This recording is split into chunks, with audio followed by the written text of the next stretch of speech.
Kalau kita periksa secara cepat-cepat seluruh bukti tentang efektivitas dari kebijakan publik, kita pergi pada ujung, yaitu outputnya. Outputnya misalnya soal Human Development Index. Kepekaan negara terhadap orientasi seksual manusia. Outputnya misalnya tentang perhitungan upah minimum berdasarkan kebutuhan-kebutuhan manusia. Kalau kita periksa secara cepat-cepat, intuisi kita mengatakan bahwa kebijakan publik kita defisit di dalam dua hal. Pertama, dia tidak paham apa yang disebut sebagai injustice. Dan kedua, dia sengaja menggelapkan sejarah perempuan di dalam proses pembuatan kebijakan publik.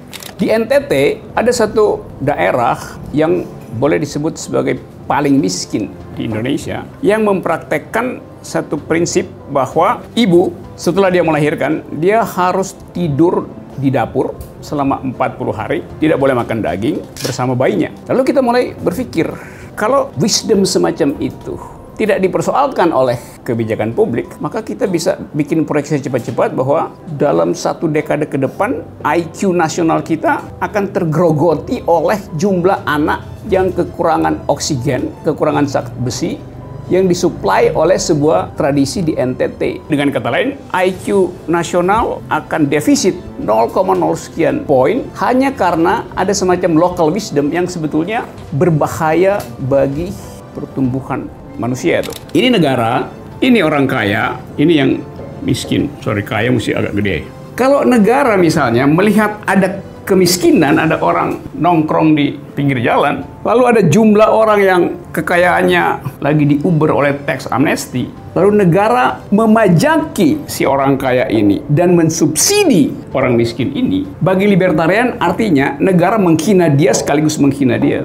Kenapa? Karena negara memanfaatkan kemiskinannya untuk memeras yang kaya ini. Pada saat yang sama, negara hanya menjadikan dua orang ini sebagai alat, bukan subjek, bukan objek. Sejarah ini biasa disebut sebagai gugus teori yang dihasilkan oleh para pengikut Jeremy Bentham. Ini gugus teori yang dihasilkan oleh cara berpikir Immanuel Kant. Nanti saya terangin sedikit ya. Jadi kita bisa katakan bahwa feminisme adalah reaksi teoritis terhadap mainstream theory of justice. Istilah gender dan istilah feminisme itu tidak kompatibel. Kalau kita bilang gender equality, bisa itu terjadi karena praktek utilitarian. Jadi feminisme lebih tajam sebetulnya, karena dia ingin agar supaya seluruh jenis patriarki berakhir. Karena itu, dalil filosofinya lebih radikal dibandingkan gender equality itu. Saya katakan tadi, ethics of rights, dasarnya adalah tuntutan terhadap sesuatu yang sudah tersedia. Gitu. Ethics of care adalah upaya untuk memperlihatkan bahwa injustice itu konkret, bukan sekedar perjuangan hak, tapi perjuangan perubahan sosial. Jadi komposisi politik lokal bisa kita periksa untuk menentukan jenis justice apa yang diproduce oleh pembuat kebijakan melalui fraksi-fraksi di DPR. Nah, riset itu adalah riset tentang kebijakan publik yang berbasis pada kritik feminis. Anda ada di sini, atau Anda ada di sini misalnya. Anda ada di sini tapi pacar Anda ada di sini tuh. Berkelahi nggak kira-kira? Kalau seorang laki-laki Yahudi bangun pagi, dia akan berdoa begini. Terima kasih ya Tuhan, karena saya dilahirkan bukan sebagai seorang budak dan bukan sebagai seorang perempuan. Bayangin kurang ajarnya doa itu. Tapi coba kita periksa isi dari konsep toleransi hari ini. Toleransi itu artinya seorang Muslim toleran pada seorang Nasrani, Nasrani toleran pada Hindu, Hindu toleran pada Konghucu. Tapi apakah 5 agama itu toleran pada ateis, toleran pada LGBT itu? Jadi toleransi menjadi oligarki kaum soleh itu. Kartel dari mereka yang ingin masuk surga tuh. Padahal negara tidak hidup dengan agama, negara hidup dengan justice. Kuliah ini dimaksudkan untuk memberi rasa waspada pada publik tentang akibat dari kebijakan yang salah memakai perspektif. Apa akibatnya? Pemotongan anggaran 135 triliun yang dilakukan Sri Mulyani hari ini terhadap misalnya Human Development Index di kabupaten di NTT sana tuh. Apa akibatnya? Atau sebaliknya, apa akibatnya kalau anggaran nggak dipotong? Dan itu berarti Indonesia tidak punya kemampuan di mata internasional untuk memperkenalkan diri sebagai negara yang khasnya masih ada itu. Itu yang disebut sebagai pilihan kebijakan yang potensial menghasilkan injustice. Jadi kita rancang kuliah ini untuk satu hal. Pertama adalah memeriksa apakah kebijakan publik hari ini telah didasarkan pada jenis keadilan yang selama ini disembunyikan oleh susunan teori mainstream. Kalau kita periksa secara cepat-cepat seluruh bukti tentang efektivitas dari kebijakan publik, kita pergi pada ujung, yaitu outputnya. Outputnya misalnya soal Human Development Index. Outputnya misalnya tentang kepekaan negara terhadap orientasi seksual manusia. Outputnya misalnya tentang perhitungan upah minimum berdasarkan kebutuhan-kebutuhan manusia. Kalau kita periksa secara cepat-cepat, intuisi kita mengatakan bahwa kebijakan publik kita defisit di dalam dua hal. Pertama, dia tidak paham apa yang disebut sebagai injustice. Dan kedua, dia sengaja menggelapkan sejarah perempuan di dalam proses pembuatan kebijakan publik. Tadi di Jakarta Post, halaman 1, ada berita bahwa sekelompok tokoh pergi ke Mahkamah Konstitusi, minta agar supaya Mahkamah Konstitusi merevisi undang-undang satu pasal di dalam KUHP tentang adultery dengan dalil bahwa LGBT itu harus dinyatakan secara eksplisit sebagai kejahatan. Karena di dalam undang-undang tidak eksplisit disebutkan, hanya disebutkan bahwa dua orang dewasa atas dasar kesepakatan melakukan relasi seksual bukan kriminal. Nah, sekarang mau dimintakan agar supaya dua orang, konsep subjek hukum dua orang dewasa itu harus dipisahkan dari konsep LGBT itu. Jadi Anda lihat bahwa begitu teliti mereka yang hendak membatalkan kesetaraan manusia mencari celah di dalam kebijakan publik untuk menghasilkan misoginisme. Di NTT ada satu daerah yang boleh disebut sebagai paling miskin di Indonesia yang mempraktekkan satu prinsip bahwa ibu setelah dia melahirkan dia harus tidur di dapur selama 40 hari, tidak boleh makan daging bersama bayinya. Lalu kita mulai berpikir, kalau wisdom semacam itu tidak dipersoalkan oleh kebijakan publik, maka kita bisa bikin proyeksi cepat-cepat bahwa dalam satu dekade ke depan IQ nasional kita akan tergerogoti oleh jumlah anak yang kekurangan oksigen, kekurangan zat besi yang disuplai oleh sebuah tradisi di NTT. Dengan kata lain, IQ nasional akan defisit 0,0 sekian poin hanya karena ada semacam local wisdom yang sebetulnya berbahaya bagi pertumbuhan manusia itu. Yang saya maksud adalah bahwa sering kebijakan publik tidak diselenggarakan dengan posisi teori yang kritis. Jadi itu soalnya tuh. Sehingga injustice tumbuh dan kita baru bisa lihat akibatnya setelah 1-2 periode ke depan. Ilustrasi yang lain misalnya, kalau kita sebut injustice, kebijakan publik itu tidak bisa membedakan antara injustice pada laki-laki dan injustice pada perempuan. Kalau seorang laki-laki mengalami ketidakadilan, dia mungkin sekali hanya mengalami misfortune itu. Tapi bagi perempuan, injustice itu bukan sekedar misfortune, tapi misery. Satu konsep yang tidak mungkin dipahami oleh laki-laki. Penderitaan pada laki-laki adalah penderitaan karena kekurangan hak. Penderitaan pada perempuan adalah kulminasi dari semua jenis penderitaan, termasuk penderitaan terhadap harapan akan masa depan itu. Jadi dari awal kita lihat bahwa distingsi antara ethics of right dan ethics of care tidak dimasukkan sebagai pertimbangan dalam pembuatan kebijakan publik. Jadi kebijakan publik selalu hanya bertumpu pada satu konsep di dalam teori keadilan itu, ethics of right. Jadi teori keadilan selalu bertumpu pada pada basis etika, hak transaksi hak, jumlah hak yang diperlukan, bukan pada ethics of care. Nah, saya mau cepat-cepat memperlihatkan beberapa posisi teori yang dominan dijadikan basis dari kebijakan publik. Jadi kita sebut ini public policy. Public policy itu ditentukan oleh teori yang dipakai seringkali tidak eksplisit, yang didasarkan pada prinsip-prinsip keadilan yang maskulin. Prinsip-prinsip itu bisa kita temukan di dalam dua gugus teori filosofi. Yang pertama disebut sebagai pendekatan utilitarianism.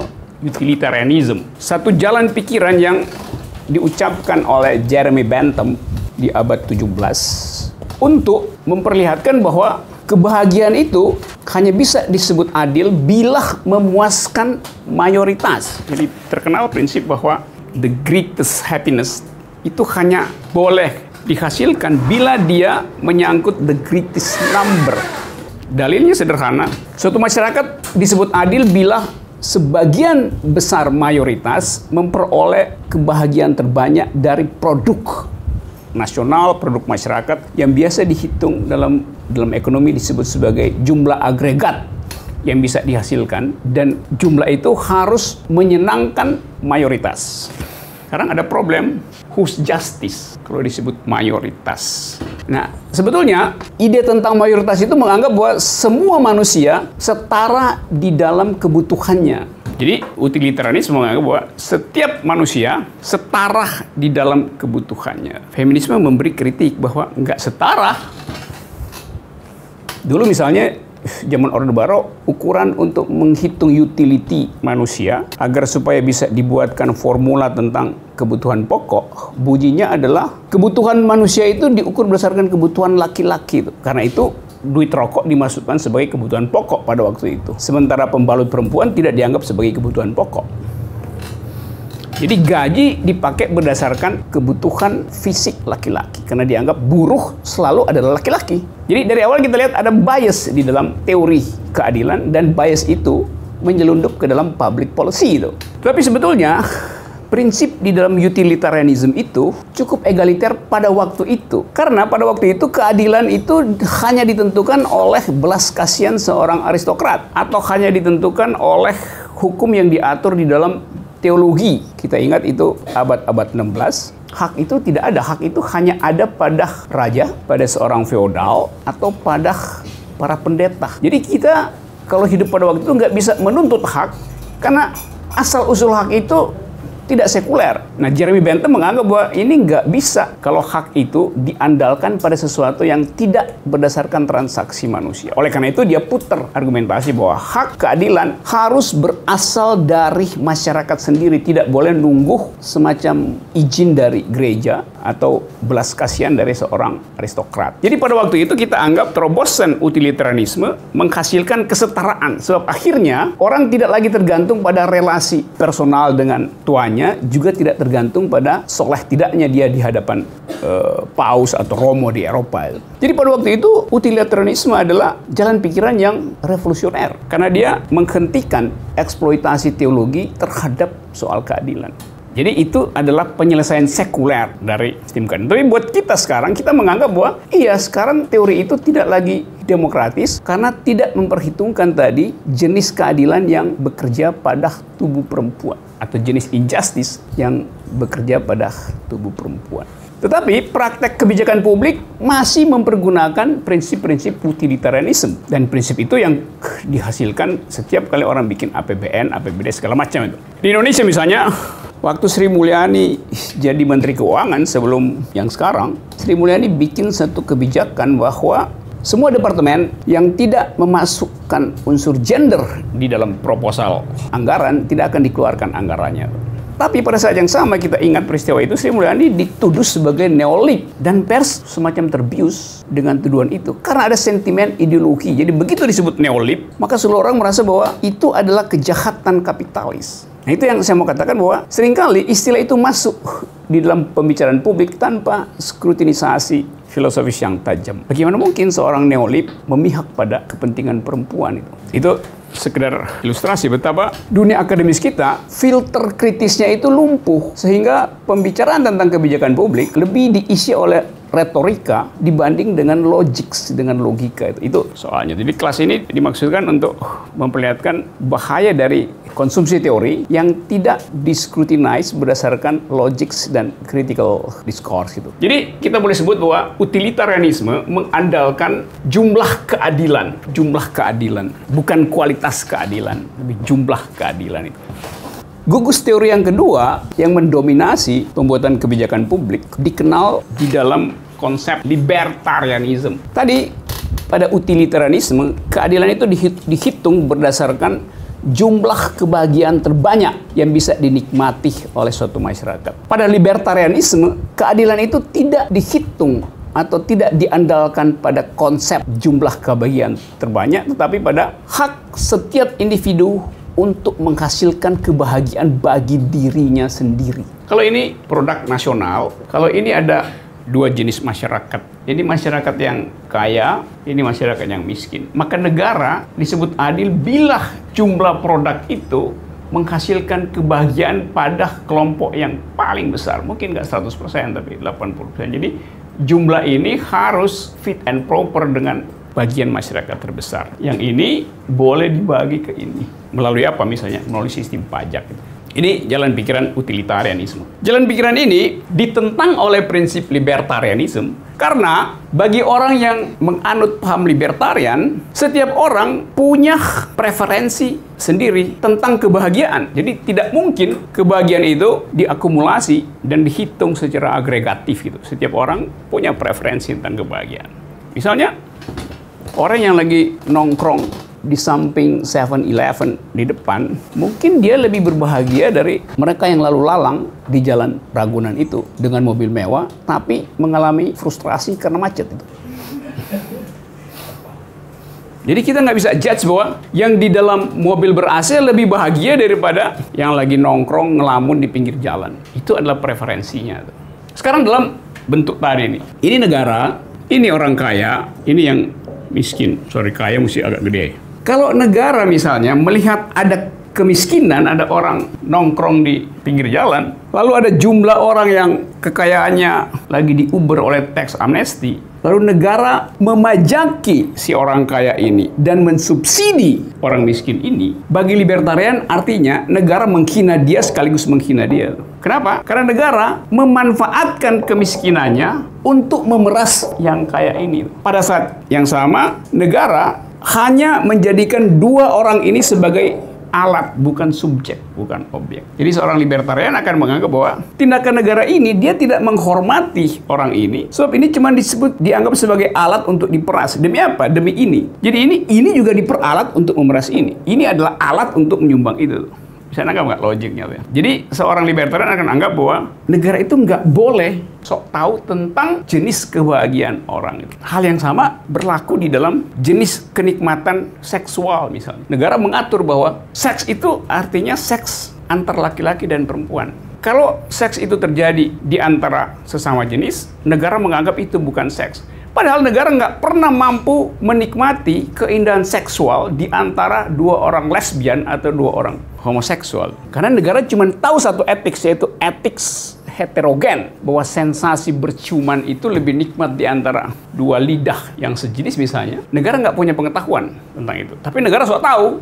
Kira-kira begitu gambarannya. Jadi ada utilitarianisme, ada libertarianisme. Di dalam spektrum teori keadilan. Saya kasih yang intinya aja kan. Ada banyak teori tentang justice, tentang komunitarianisme, egaliter. Tapi yang kira-kira bisa kita pakai malam ini supaya lebih ringkas untuk berdiskusi tentang akibat dari penggunaan teori yang keliru terhadap kebijakan publik.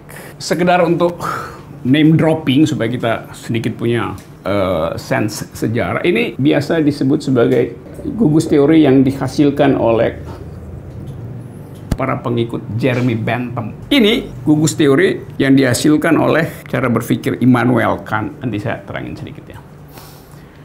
Dalam prinsip Immanuel Kant, manusia itu adalah subjek yang utuh. Jadi dia harus dihormati, kita harus respect dia, termasuk kalau dia memilih untuk miskin, termasuk kalau dia memilih untuk dianggap outlaw gitu. Karena kita hormati. Jadi kita nggak boleh taruh moral kita pada orang lain. Itu dasar pikiran dari Immanuel Kant.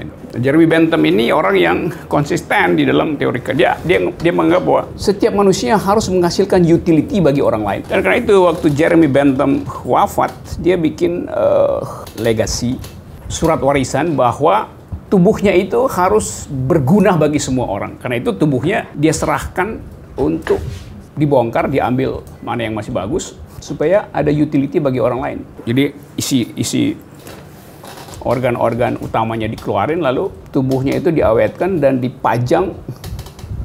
Kalau Anda ke Inggris, di University College, ya itu saya nggak tahu sekarang masih ada di situ. Di depan pintu masuk itu ada kaca kayak box telepon, di situ ditaruhlah jenazah Jeremy Bentham. Jadi dari tahun udah 200 tahun ditaruh di situ.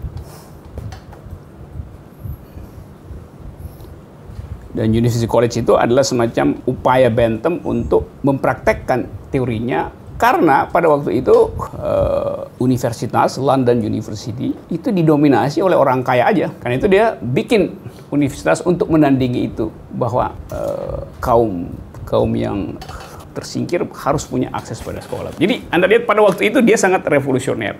Sekarang kita kasih kritik bahwa dia tidak, walaupun kritik ini anakronis, tapi para follower dari Bentham masih mempergunakan konsep itu, padahal konsep itu cacat di dalam soal apresiasi terhadap perbedaan konsumsi fisik maupun psikis dari masyarakat tadi. Orientasi seksual, jenis kebahagiaan, macam-macam itu. Oke ya, saya dapat 2 poin. Jadi kita bisa katakan bahwa feminisme adalah reaksi teoritis terhadap mainstream theory of justice. Nah, saya mesti terangkan lebih dahulu supaya kita nggak salah membayangkan bahwa seringkali juga istilah gender dan istilah feminisme itu tidak kompatibel. Kalau kita bilang gender equality, bisa itu terjadi karena praktek utilitarian.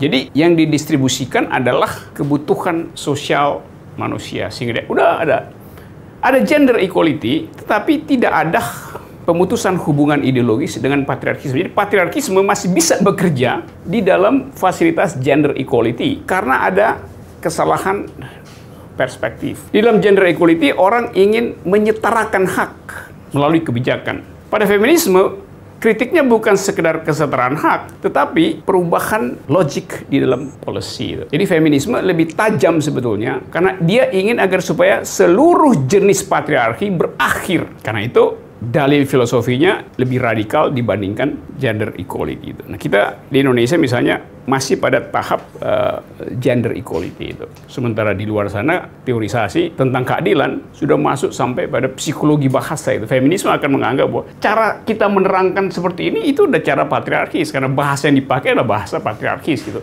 Logik, structure, sistematis. Sehingga bagi feminis, ya sebetulnya hasil maksimalnya adalah kesetaraan gender, bukan perubahan struktur patriarki. Jadi patriarki masih bisa bersembunyi di dalam gender equality. Jadi kalau kita bikin resume, public policy kita ditentukan oleh kira-kira 2 ide besar itu, utilitarianism atau libertarianism. Kalau saya bikin baganya kira-kira, ekstrim dari teori keadilan ada yang utilitarianism dan ada tadi libertarianism. Sekarang kita coba lihat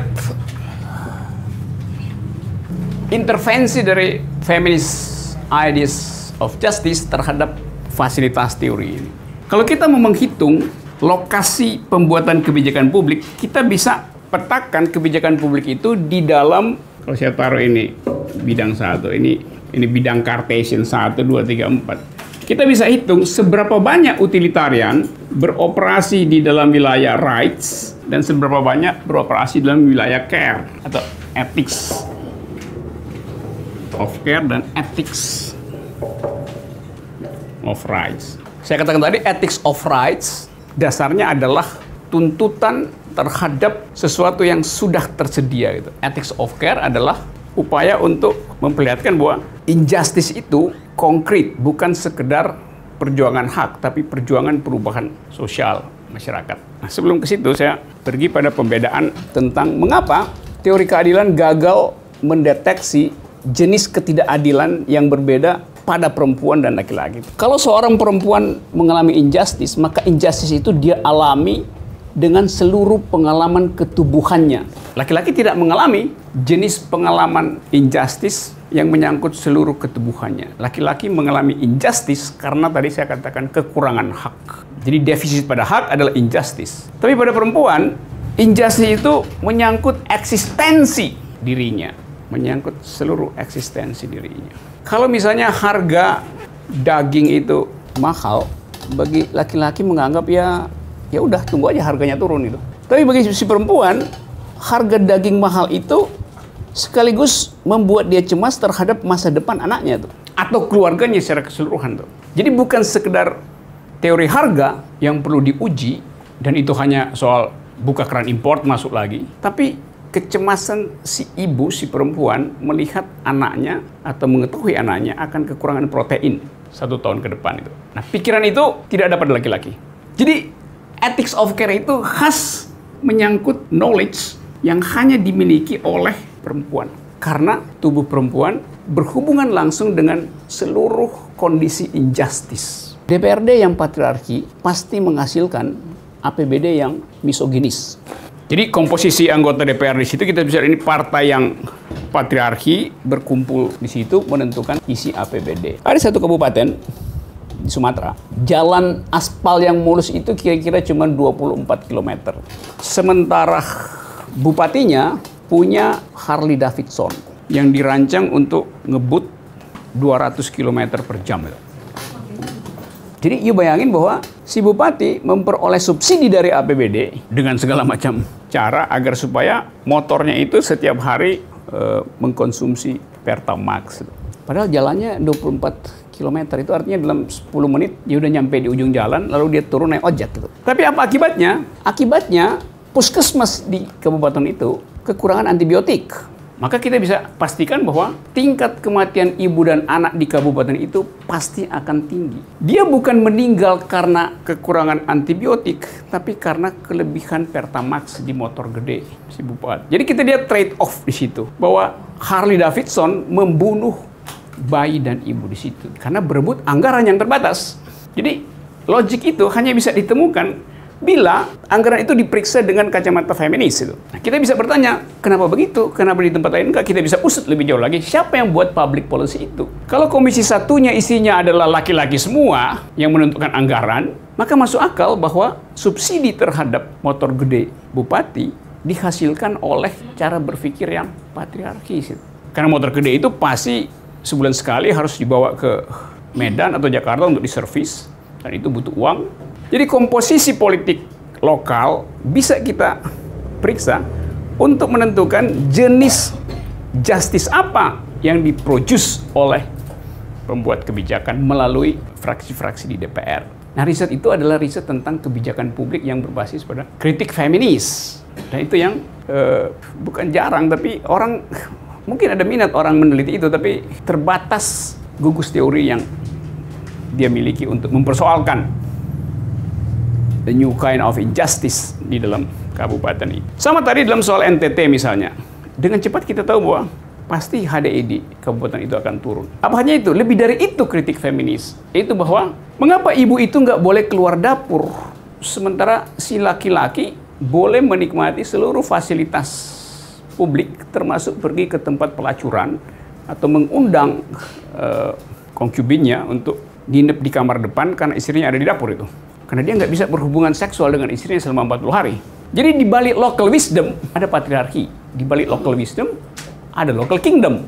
Nah, kritik feminis sampai di situ, masuk sampai di situ. Nah, kita, tadi saya katakan, public policy seringkali menumpang di dalam yang disebut tadi. Ini kan kearifan lokal. Apa itu misalnya? Ya di bupati itu mesti naik motor gede, masih naik Honda bebek itu. Kearifan lokal disebut. Kenapa ya badannya gede gitu? Ya kenapa nggak cari bupati yang badannya kurus misalnya? Jadi Anda lihat bahwa nilai patriarki masuk di dalam kebijakan publik justru dengan perlindungan local wisdom. Yang sebetulnya adalah local crime. Karena trade off-nya adalah tidak tersedianya antibiotik di puskesmas. Mudah kita lihat solusi itu. Saya balik ke sini dulu ya. Coba kita sedikit analisis. Kalau misalnya kita mau bikin satu kebijakan publik, teori yang ada di kita cuman utilitarianism dan libertarianism itu. Dan kita mesti memilih, kita mau menghasilkan rights lebih banyak atau menghasilkan care lebih banyak. Kalau di sini itu, kebijakan di sini kita bisa lihat ini udah pasti kebijakan ala Donald Trump. Libertarian, ethics of right gitu. Hillary Clinton misalnya kebijakan di mana kira-kira Anda bisa taruh di situ. Anda bisa uji juga kebijakan Bupati Kutai Kartanegara di mana, kebijakan Presiden Jokowi di mana di dalam lokasi itu. Kebijakan Ibu Risma di mana, sehingga kita bisa tahu jangan-jangan sebetulnya yang kita eluk-elukkan itu palsu hanya karena modulasi media massa itu. Ya itu perempuan iya, tapi kita melihat kebijakannya apa? Jangan-jangan kebijakannya itu super patriarki itu. Itu pentingnya membaca kebijakan berbasis teorisasi ini.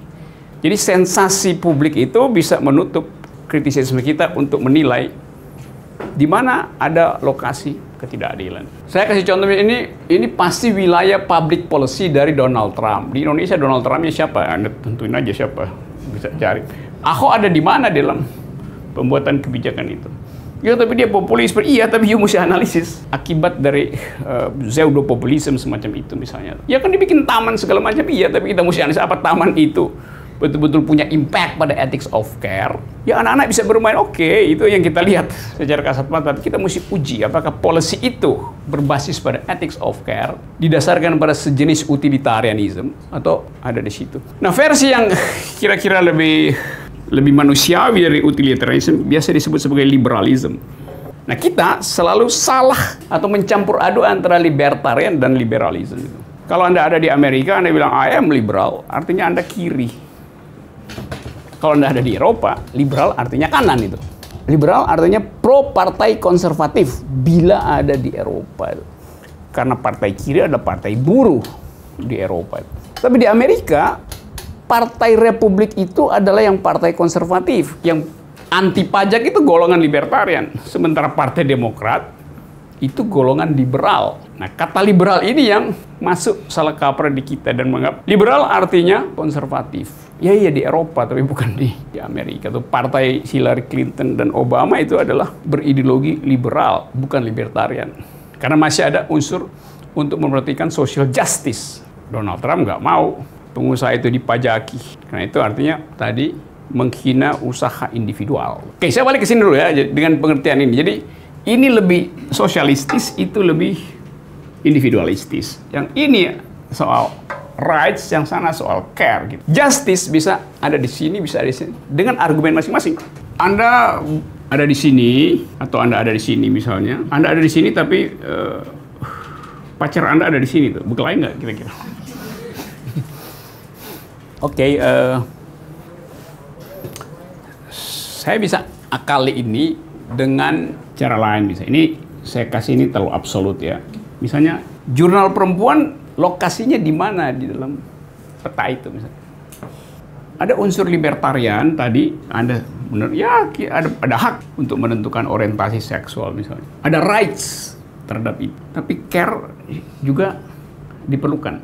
Jadi misalnya saya ambil risiko untuk mengatakan jurnal perempuan itu ada di sini nih, ada libertariannya, ada rights-nya, tapi ada equality-nya di sini, sehingga mungkin ini kita sebut jurnal perempuan, care-nya tinggi tuh.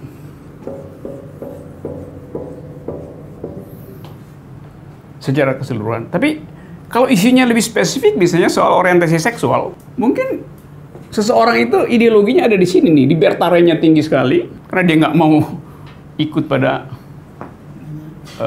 pseudo majoritarianism dan care-nya tinggi. Jadi mungkin segini nih. Ini dalam orientasi LGBT misalnya, seorang memilih LGBT dengan posisi itu. Maka ada irisan antara jurnal perempuan dan jadi nggak mungkin dia satu klaster tadi itu. Jadi ada irisan. Dalam isu misalnya soal legalisasi aborsi misalnya, ada rights di situ, mungkin di sini dia rights-nya gede itu. Nah, saya tadi memperlihatkan ini sebagai pedoman untuk mengevaluasi, bukan satu dalil yang mau dipakai untuk semua hal. Gitu. Nah, itu yang menerangkan kenapa ada cross-cutting loyalties di antara kelompok perempuan untuk isu tertentu, tapi yang lain nggak bisa itu. Hal yang sama juga berlangsung. Yang penting kita bisa deteksi itu. Nah, soal tadi formalisasi. Dalam hukum perdata misalnya itu nggak ada beda antara laki dan perempuan itu. Hak untuk dapat kredit bank misalnya sama aja kan, karena yang di situ cuma berlaku prinsip pacta sunt servanda. Subjek hukumnya sama, maka perjanjian harus diselesaikan.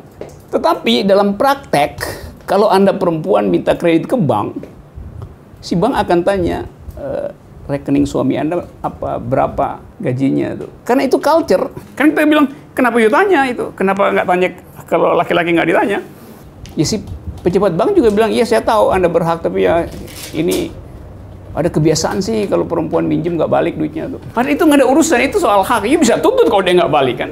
Tetapi local wisdom itu mengatakan begitu, padahal sama haknya. 80% dari produk pertanian Afrika itu dihasilkan oleh perempuan.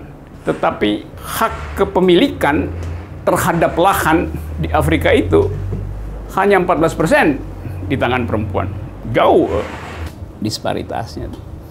Nah itu saya katakan tadi bahwa tacit knowledge, ada knowledge yang bersembunyi yang mengeksploitasi misoginisme bukan melalui hukum tapi melalui fasilitas-fasilitas culture tadi itu.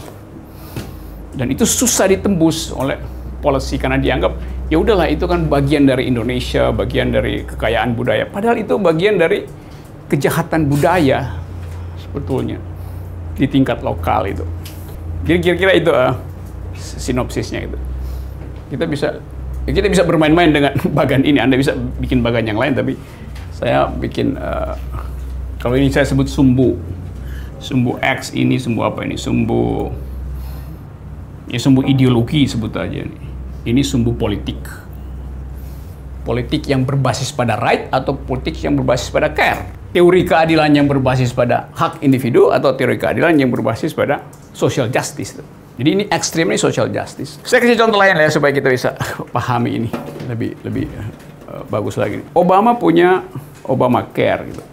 Obamacare itu pasti bukan di sini, pasti bukan di sini, pasti bukan di sini. Obamacare itu mengaktifkan wilayah ini untuk mencapai sebanyak mungkin orang yang memperoleh asuransi kesehatan. Jadi ini Obama di dalam kebijakan welfare health policy-nya. Presiden Jokowi punya BPJS itu.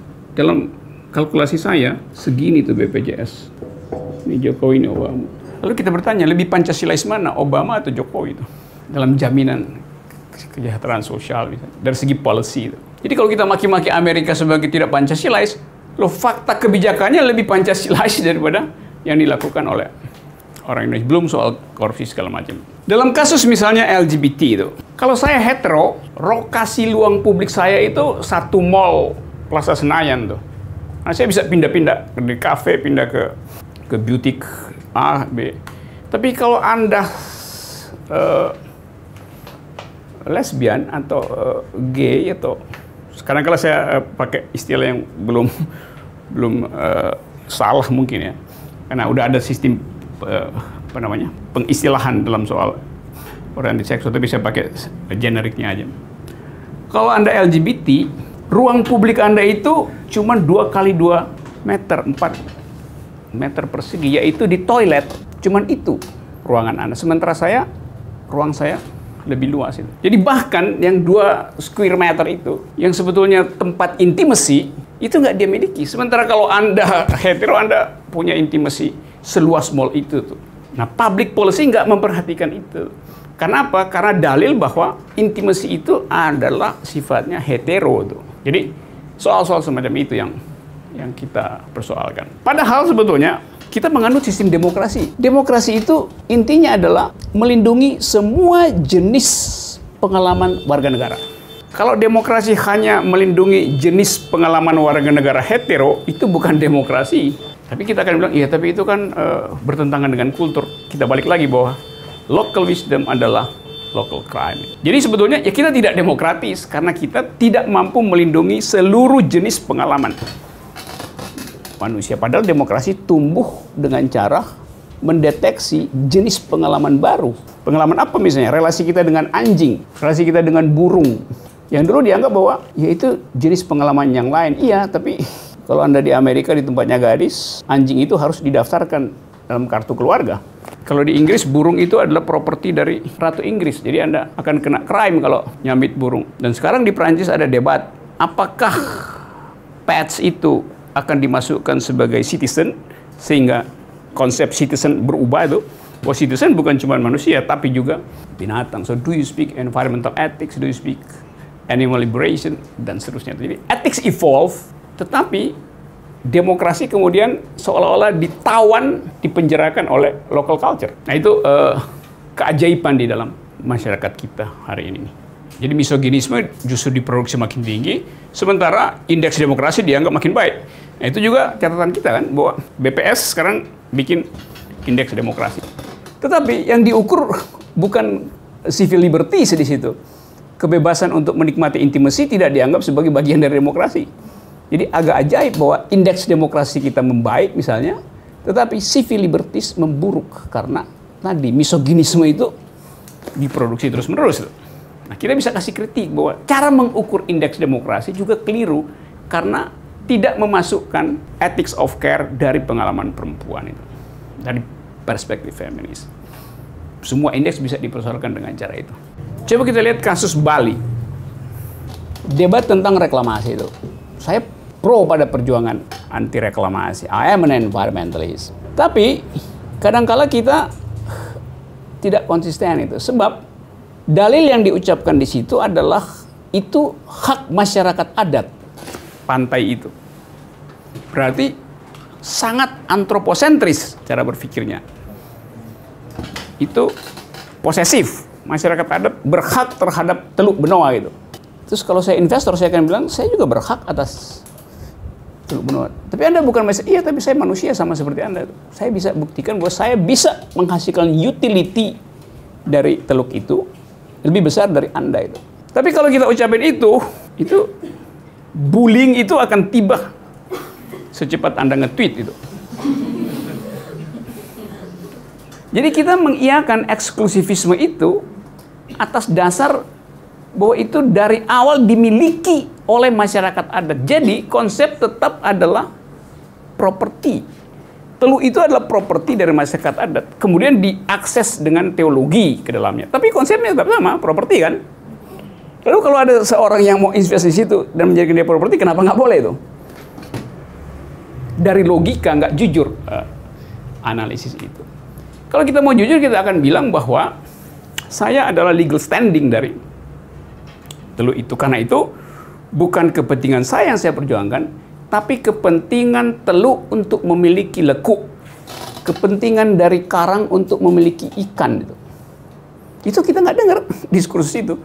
Padahal kalau dalil itu diucapkan, kita mesti bilang kepentingan alam mendahului kepentingan manusia. Kenapa? Ya alamnya itu lebih dulu ada daripada orang Bali di situ. Kan kita semua pendatang di bumi. Tapi kalau dibilang origin, nggak ada yang origin di situ. Sama seperti klaim misalnya suku aborigin di Australia bahwa Australia milik mereka. Saya kira itu juga antroposentris. Aborigin dimiliki oleh benua Amerika. Orang Bali dimiliki oleh Peninsula Bali. Orang Batak dimiliki oleh Danau Toba. Bukan sebaliknya itu. Tapi konsistensi itu bisa menimbulkan huru-hara. Karena kemarahan lebih cepat diproduksi daripada kecerdasan. Kecuali dia mau jujur bahwa ya saya sebetulnya bukan environmentalist. Tapi kalau bilang saya environmentalist, maka etiknya adalah alam menulis hukumnya sendiri. Dan kita nggak boleh intervensi hukum itu. Segitu logiknya. Dalam soal tadi, silahkan debatkan itu di dalam satu forum. Dan itu pasti menimbulkan semacam no easy choice itu. Di dalam teori komunitarianism, identity itu hanya ada sejauh dia dihasilkan oleh kesepakatan community itu. Jadi kita lihat strukturnya atau kondisi antropologinya bagaimana. Kalau sistem sosial di situ komunitarian, maka dari awal rights itu tidak ada pada individu itu. Jadi identitas hanya ada sejauh dihasilkan oleh komunitas. Yang jadi masalah adalah kalau begitu, itu artinya tidak mungkin ada perubahan di dalam masyarakat. Nah karena itu ada intervensi dari teori keadilan bahwa walaupun ethics community itu dominan, tetapi dia tidak boleh membatalkan keinginan individu untuk keluar dari sistem ethics itu. Nah itu yang saya katakan tadi, kadang-kala kita gugup dan gagap untuk mengajukan dalil itu. Padahal kalau dalil itu diajukan, kebebasan tercipta dan si individu merasa bahwa saya sebetulnya direklamasi dari ethics of community yang basisnya adalah patriarki. Bisa nggak terjadi itu? Bisa aja.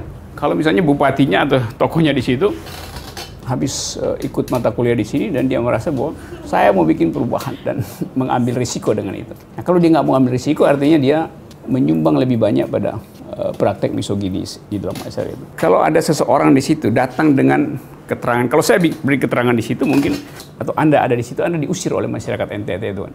Ini orang asing segala macam. Tapi bayangin kalau ada anak NTT sendiri datang ke situ dan menerjemahkan temuan dari UNICEF misalnya dalam bahasa lokal. Lalu sebagian laki-laki di situ mulai 1-2 orang merasa iya ada semacam ketidakadilan sebetulnya di situ, dan dia mulai berubah jalan pikirannya. Bisa, tapi bisa. Karena secara prinsip nggak mungkin laki-laki bisa jadi feminis. But now, saya bisa bilang, I am a male feminist. Itu.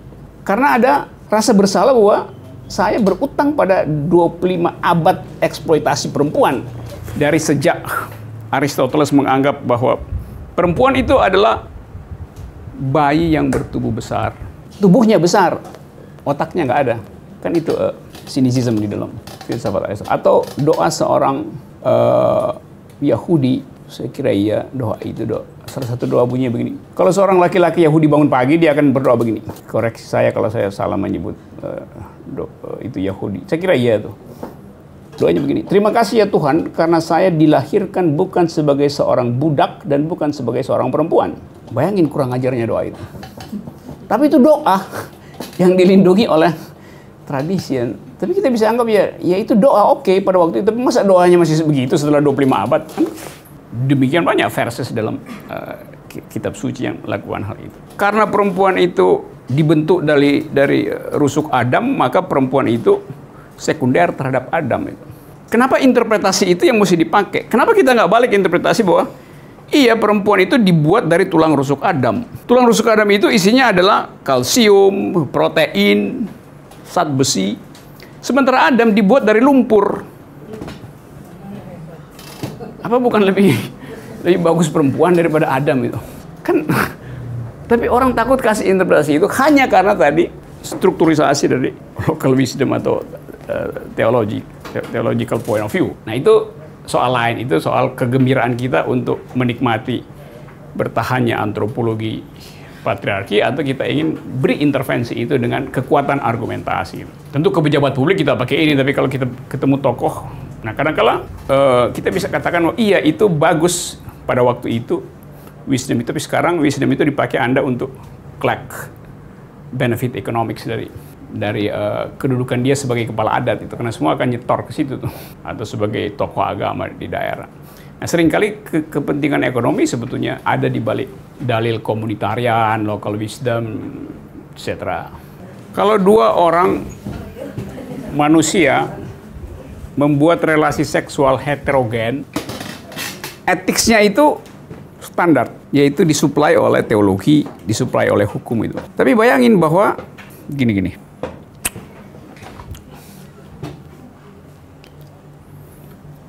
Kita menganggap kalau lesbian misalnya itu adalah relasi antara seorang perempuan dengan seorang perempuan. Negara anggapnya begitu. Tapi kalau kita bedah, perempuan ini yang kita sebut perempuan, dia ada di dalam konstruksi relasi dengan laki-laki itu. Jadi perempuan hanya disebut perempuan kalau ada relasi dengan laki-laki itu. Jadi perempuan dan perempuan ini mesti dirumuskan sebagai a new kind of ethics itu. Karena sentuhan sensasi seksualnya nggak bisa dibandingkan dengan sensasi laki-laki itu. Dua lidah yang bergelut, saling tukar liur, laki-laki dan perempuan lain dengan perempuan dan perempuan. Yang berikutnya, jenis tanggung jawab yang dihasilkan oleh relasi lesbian beda dengan jenis tanggung jawab yang dihasilkan oleh relasi hetero. Nah, pengalaman ini yang tidak dikenal oleh state, itu soalnya, dan hukum nggak kenal itu tuh. Sulitnya di situ. Jadi sensasi LGBT itu dianggap sebagai outlaw hanya karena dia nggak kenal jenis etika itu, etika kesetaraan pada situasi yang amat otentik, yaitu relasi dua perempuan. Kalau relasi seksual laki perempuan, standarnya adalah ada obsesi pada reproduksi, obsesi pada keluarga, obsesi pada kehamilan, obsesi pada anak masa depan. Tapi kalau dua homo dia nggak punya obsesi itu. Jadi lebih jujur sebetulnya relasinya, karena dia tidak diganggu oleh imajinasi tentang masa depan yang digambarkan oleh masyarakat heterogen itu. Kan lebih jujur sebetulnya. Kalau ini kan saling, kalau saya berelasi dengan perempuan, sebetulnya diam-diam saya ingin agar supaya kalau you nggak bisa hamil, maka kualitas cinta harus diturunkan. Makin lama diturunkan agar supaya bubar. Buat kita bisa terangin secara maksimal argumennya tadi bahwa konsep keluarga itu bukan sekedar konsep konvensional. Keluarga itu bisa dalam bentuk teknologi itu. Tapi mencicil argumen itu bukan sekedar memerlukan kecerdasan teoritik, tapi siksak politik gitu. Itu namanya lobby. Dan di dunia kan kelengkapan teorisasi feminis tentang LGBT itu sempurna. Tetapi lobby untuk memaksimalkan implikasi dari pengetahuan itu sering ragu-ragu dilakukan oleh politisi itu. Karena kalkulasi pragmatik itu. Dari segi teori ya, yang kita pelajari mungkin bahkan surplus pengetahuan tentang apa sih konsep keluarga abad 22 itu. Separuh dari konsep keluarga itu adalah isinya teknologi induced family. Bahwa resepsionis di Jepang sekarang adalah robot. Tadi gadis terangin soal kondisi impartiality dari relasi itu dan dihitung berdasarkan skema deprivasi, mulai dari rasa sakit sampai rasa tidak berharga. Ada skala dibikin semacam, tapi saya nggak terangin itu sebetulnya karena saya mau konsentrasi di sini supaya kita dapat paradigmnya itu ya. Detailnya ada di situ, komposisi teorinya itu. Tapi perkaranya adalah bahwa setiap kali kita breakdown dalam bentuk policy dengan membuat ukuran bahwa mesti diukur dengan misalnya 5 kategori dari Iris Marion Young atau psikologi Carol Gilligan. Kita kehilangan fokus pada 2 ini nih.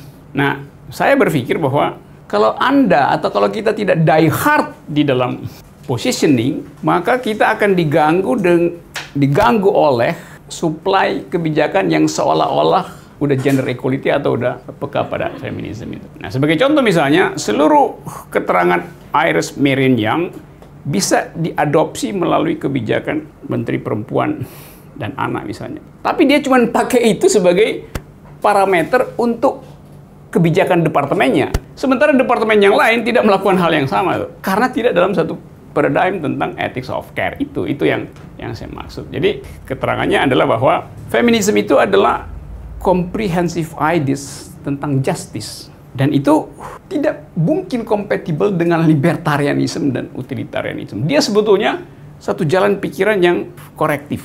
Bahkan feminisme adalah intervensi terhadap ide tentang keadilan. Karena selama ini ide justice itu tetap di belakang kita adalah ide tentang distribusi hak, gitu. Bukan ide tentang perubahan epistemologi itu. Tapi tadi untuk kepentingan strategis ya Anda boleh cicil itu dengan oke, haknya ada dulu itu supaya ada pintu masuk untuk pergi lebih jauh menuntut yang lebih besar. Tapi itu wilayah politik sebetulnya. Itu mengandaikan ada representasi kita di dalam parlemen dan dalam kabinet yang paham tentang itu, dan pemahaman itu harus sustainable. Bahwa nanti kalau diganti Menteri Perempuan dan Anak, kebijakannya jalan terus itu. Tapi bahkan staf di situ ganti-ganti itu staf ahli yang feminis besok diganti dengan staf ahli feminis yang sebetulnya keahliannya adalah soal policy bukan teori feminis. Jadi berubah lagi kan, atau apa namanya, advisornya juga berubah, pindah dari Jerman pergi ke Inggris, yang lain cara ngelihat soal. Jadi itu pikirannya tuh. Nah, karena itu keadilan pada perempuan, keadilan melalui perspektif feminis, artinya mengambil risiko radikal dengan konsekuensi yang paling absolut, yaitu dibully. Dan bully itu bisa terjadi juga di antara mereka yang ada dalam perspektif yang sama. Karena merasa bahwa secara taktis itu atau begini pikirannya, itu benar tapi tidak taktis. Nah, problemnya adalah kalau kita mau memelihara jalan pikiran itu, berarti seluruh sistem yang akan kita rubah dengan satu jalan pikiran harus betul-betul datang dari genealogi pikiran yang sama. Jadi taktis di sini, taktis juga di sana, taktis di Departemen Keuangan juga harus taktis di. Dan itu artinya menyebarkan agen yang banyak, dan itu adalah pekerjaan politik. Anda tidak memenangkan gagasan itu hanya karena Menteri Sosial tiba-tiba menyodorkan policy yang seolah-olah peka pada gender. Tapi begitu balik pada doktrin agama, dia balik jadi konservatif itu. Kan nggak ada gunanya tuh. Jadi kita dibuat bergembira sesaat, tapi sebetulnya itu sogokan untuk menghentikan aktivitas radikal dari feminist point of view.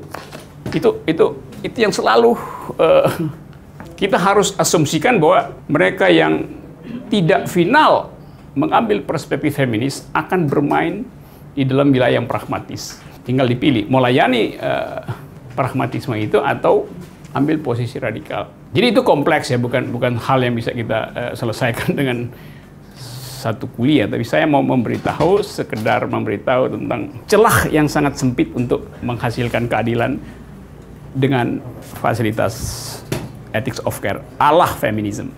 Kalau kita anggap bahwa ini harus dihasilkan, ini misalnya posisi jurnal perempuan, ada libertarian di situ, ada rights di situ, tapi liberalnya agak besar dan ethics of care-nya lebih besar.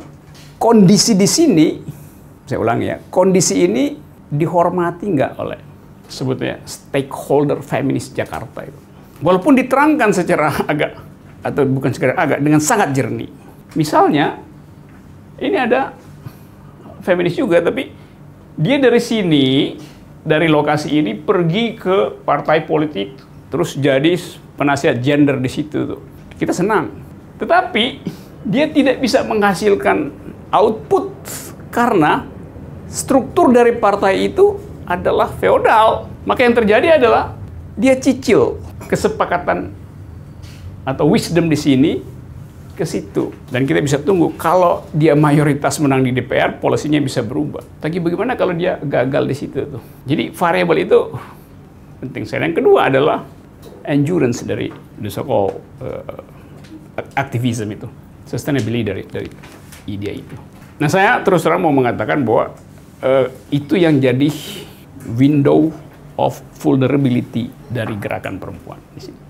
Lain kalau status dari penjaga wilayah ini adalah akademisi, dia nggak punya interest lain selain memaksimalkan argumentasi agar supaya ini terus dirawat dalam suhu teoritis itu. Tapi begitu dia pindah dari suhu teoritis ke suhu policy, mulai terjadi hal yang tadi. Ilustrasi cepat-cepat misalnya begini. Ini gini ya, coba. Ini bayangkan kita di sini ada di lokasi ini, besok 20% dari kita pergi ke partai politik. Oke, bagus sebetulnya karena kita ekspor pikiran melalui fasilitas publik yang namanya partai politik. Diam-diam kita ingin agar supaya 20 orang itu sebetulnya alumni dari kafe membentuk kaukus perempuan di parlemen itu. Artinya, kan ini asumsi kita diam-diam kan, bikin kaukus perempuan. Kaukus itu isunya cuma soal LGBT, equality, dan seterusnya. Nah, kaukus itu mestinya lepas dari tutorisasi partai, karena itu dia bikin kaukus itu. Tapi yang terjadi bukan begitu. Pengertian kaukus di sini adalah minta restu dari partai. Ya, partainya patriarki, nggak mungkin Anda minta restu pada partai patriarki kan?